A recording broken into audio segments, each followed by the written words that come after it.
iremos conversar com a médium Mariluza Moreira Vasconcelos. Mariluza, o que você acha da divulgação da doutrina espírita através do seu trabalho? Na psicografia é um trabalho que ficará mesmo após a nossa partida, dando informações preciosas a respeito do mundo dos espíritos, dos nossos amigos e também dando exemplos maravilhosos através da história de pessoas mais famosas ou menos famosas. Na pintura, doando de graça a presença desses amigos inigualáveis e dando um presente que as pessoas levarão para casa. Há quadros paralelos dentro do quadro, sempre relacionado com a pessoa que ganha o desenho. E isso ficará também como lembrança dos nossos amigos pintores, depois que nós tivermos partido para o plano espiritual. Como acontece o seu trabalho a nível de psicografia e pintura mediúnica? De formas bastante diferentes. A escrita é mais rápida e mais espontânea quando é o nosso orientador, o Tomás. E mais difícil quando são pessoas com as quais a gente não tem muito contato. Nós temos a psicografia pública no Lar do Amor Cristão, de jovens desencarnados, para os seus pais. A pintura também ocorre de uma outra forma quando é feito um trabalho público com telas e papéis. Aí nós desdobramos, não ficamos conscientes no ambiente e esse trabalho é muito mais fácil do que esse nos livros. E a gente é obrigado a ficar consciente, estar conversando, ouvindo o que eles querem que escreva para as pessoas como dedicatória, porque a dedicatória nos é ditada. Então esse trabalho é mais cansativo do que aquele outro que nós fazemos. E nós aprendemos em todos eles, porque o nível de consciência modifica-se, o nível de desdobramento modifica. A recepção na psicografia de grandes livros nos é dada através da vidência também. Então nós vemos as cenas antes de escrevê-las. E isto para nós é muito gratificante, porque nós podemos identificar muitas coisas. Às vezes visitamos museus no plano espiritual, pegamos armas, roupas, entramos em contato com os cenários, com os espíritos e o porquê daquelas obras, por que temos que lançá-las naquela época, o que a quem ela se direciona. Você vê o nosso livro Confidências de Inconfidente, que saiu há 17 anos, já foi citado como fonte estilística e o Duda dentro de defesa de tese na USP, e citado como fonte de consulta por professores da Pontifícia Universidade Católica, em editoras não espíritas, como a editora Ática, tanto o meu como da Ivone Pereira e de outros médiuns. Eu acho que isso é uma vitória do espiritismo. Nós ficamos muito felizes de poder participar de alguma forma. Você gostaria de deixar uma mensagem aos simpatizantes da doutrina espírita? Queridos companheiros, a doutrina espírita se integra ao terceiro milênio e todos aqueles que sentirem o chamamento entenderão que é um momento de espiritualização do ser humano. O ser humano sentir que é espírito imortal e entender toda a sua planificação de vida eternal. Quando nós entendemos isso, as nossas dores se amenizam e as nossas alegrias se ampliam, porque não tem mais fronteiras, nem horizontes, nem barreiras materiais. O nosso amor se distende além do túmulo e a nossa vida prossegue ininterrupta. Que vocês possam sentir as doces satisfações, consolações, alegrias e incentivo, que são nossos companheiros junto com a doutrina espírita.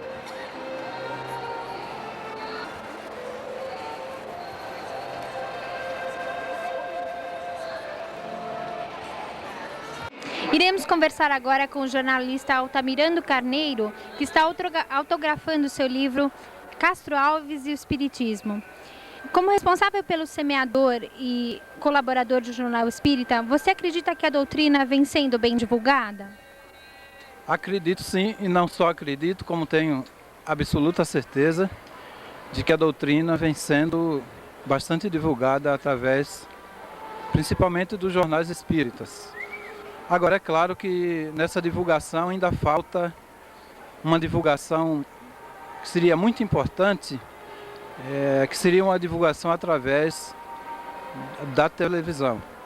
Como nós ainda não temos ainda muito espaço na televisão, mas nós temos a certeza de que é um ideal do espírita e que é um ideal que futuramente vai se concretizar. Agora, haja vista o sucesso que o livro espírita tem, a procura muito grande que o livro espírita tem, principalmente na Bienal do Livro, nós vemos que essa procura constante do livro espírita deve-se muito à divulgação que se faz das obras espíritas. O espiritismo tem dado espaço para as artes no geral? Assim, principalmente agora, o espiritismo tem dado muito espaço às artes e nós podemos dizer que estamos vivendo um período bastante fértil no campo das artes, da poesia, da música, do teatro e das artes em geral. No livro Obras Póstumas, livro de Allan Kardec, com escritos de Allan Kardec, escritos que foram reunidos com coisas que ele escreveu e que não pôde ser editada em vida, há uma afirmação de que, assim como a arte cristã substituiu a arte pagã, a arte espírita vai complementar as artes em geral. Por isso, nós estamos vivendo um período muito fértil para a arte e no meio espírita, nos principais veículos de divulgação espírita, rádio, jornal, a arte tem sido bastante divulgada. É claro que ainda falta muito, não é? Mas nós temos tido a felicidade de ver que a arte está sendo mais divulgada até do que o que nós esperávamos que tivesse acontecido. Quando começou o seu interesse pela vida e pela obra do Castro Alves? Esse interesse começou logo quando nós começamos a participar de eventos culturais. Na nossa cidade, uma cidade, Irará, Bahia, uma pequena cidade no interior da Bahia, nessa cidade era realizado todo mês um evento cultural de artes, de poesias, de teatro, e eu sempre era convidado a declamar. Data dessa época, o meu interesse quando caiu às minhas mãos uma poesia de Castro Alves, que ele compôs para Eugênia Câmara, O Gondoleiro do Amor. Eu fiquei tão absorvido por essa poesia que comecei a estudar, a pesquisar, e esses estudos e essa pesquisa, e vendo a familiaridade das ideias de Castro Alves com as ideias espíritas, eu terminei por escrever esse livro, Castro Alves e o Espiritismo. Você gostaria de deixar uma mensagem aos simpatizantes da doutrina espírita? Assim, Castro Alves, através de Francisco Cândido Xavier, tem uma poesia que inclusive está no nosso livro, e é uma poesia intitulada Marchemos. Num determinado trecho ele diz: tende fé, tende esperança, o amor é a luz que se alcança, para o infinito marchai. Então, nós estamos num mundo bastante violento, mas nós temos que perseverar, porque mesmo que pareça ao contrário, mas o amor ainda está sendo mais disseminado do que o desamor. E é esse amor que vai levar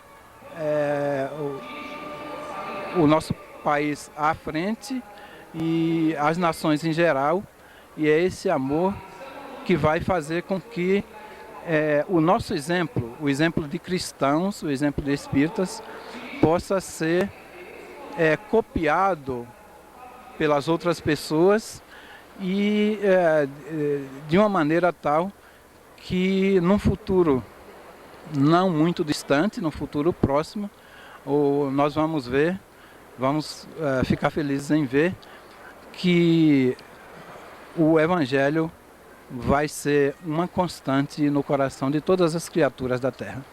Muito obrigada.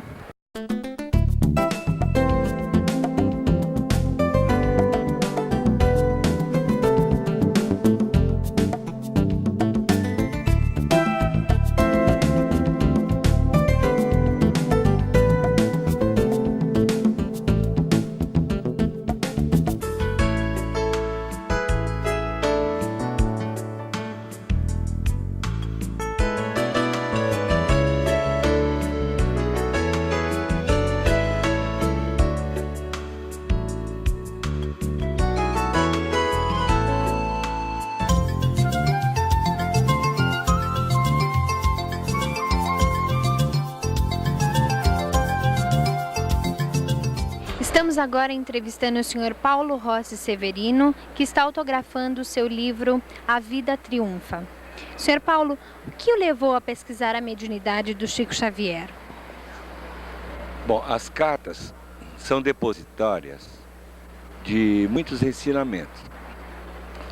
Além delas revelarem muitas coisas que eram desconhecidas para os familiares.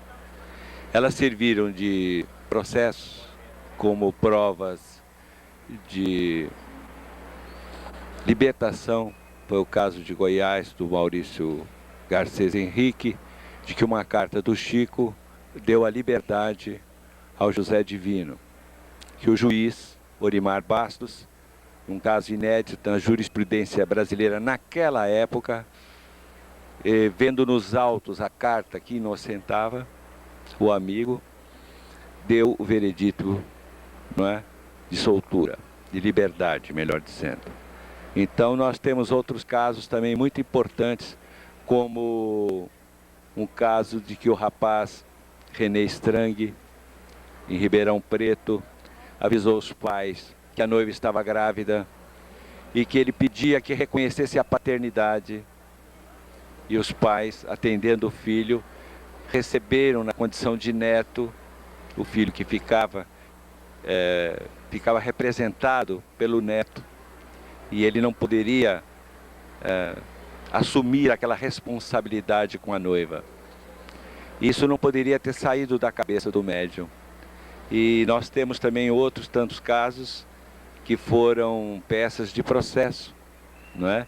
E que as cartas revelaram tudo isto como a sobrevivência e a comunicação daqueles que partiram, daqueles que morreram, com aqueles que ficaram encarnados.